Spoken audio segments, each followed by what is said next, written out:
Introducing myself.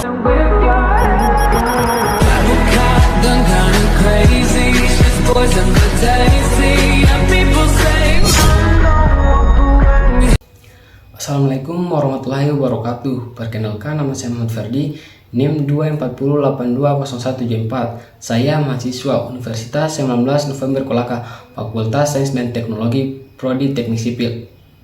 Baiklah, di sini saya akan membahas materi tentang mekanika bahan, di mana materi yang saya akan bawakan yaitu pada bab pertama pendahuluan, bab kedua analisis tegangan dan regangan, bab ketiga titik berat dan momen pada inersia, bab keempat tegangan normal, bab kelima tegangan lentur, dan bab keenam atau terakhir tegangan geser akibat gaya lintang T. Baiklah, kita langsung saja masuk pada materi yang saya bawakan tentang kesimpulan materi mekanika bahan yang telah saya baca dan simpulkan. Kita masuk pada bab pertama, yaitu pendahuluan.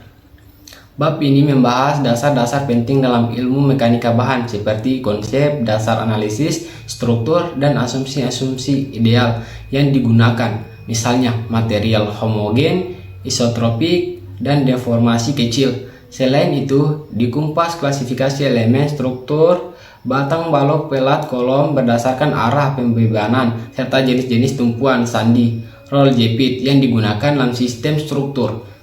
Kita lanjut ke bab kedua, yaitu analisis tegangan dan regangan. Di bab ini kita fokus utama di sini adalah pemahaman tentang tegangan dan regangan sebagai respon bahan terhadap gaya. Yang pertama itu kekuatan bahan, di mana menjelaskan seberapa besar beban yang mampu ditahan oleh suatu material. Yang kedua itu tegangan dibahas mulai dari pengertian hingga penerapannya dalam hukum Hooke, hubungan linear antara tegangan dan regangan. Yang berikutnya itu regangan, di mana di sini dijelaskan dalam berbagai bentuk, normal, geser, dan volumetrik. Yang selanjutnya itu angka Poisson, menunjukkan hubungan antara regangan lateral dan longitudinal.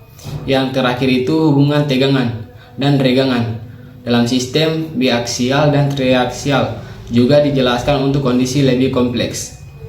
Bab selanjutnya itu ketiga, titik berat dan momen inersia. Bab ini penting dalam analisis geometri suatu struktur. Titik berat adalah titik di mana seluruh berat objek dianggap terkonsentrasi. Terdapat dua metode untuk menentukan titik berat, analisis dan grafis. Momen inersial I menjelaskan kemampuan suatu penampang untuk menahan lenturan. Dibahas untuk berbagai bentuk penampang seperti persegi, segitiga, dan lingkaran, serta kondisi saat titik berat sejajar dengan pusat geometri.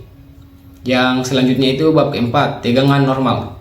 Bab ini membahas tegangan normal, yaitu tegangan yang bekerja tegak lurus terhadap permukaan penampang. Biasanya terjadi karena gaya aksial, tarik atau tekanan. Rumus dasar yang digunakan adalah sigma P dibagi A, di mana sigma adalah tegangan normal, P adalah gaya, dan A adalah luas penampang. Kita lanjut ke bab kelima, yaitu tegangan lentur.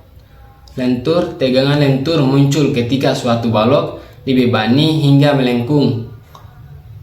Dianalisis dengan teori lentur menggunakan rumus sigma sama dengan M kali Y bagi I, di mana M adalah momen lentur, Y adalah jarak dari sumbu netral, dan I adalah momen inersia. Konsep ini penting untuk desain balok agar tidak patah karena pembengkokan. Kita lanjut pada bab selanjutnya, bab ke-6, tegangan geser akibat gaya lintang T.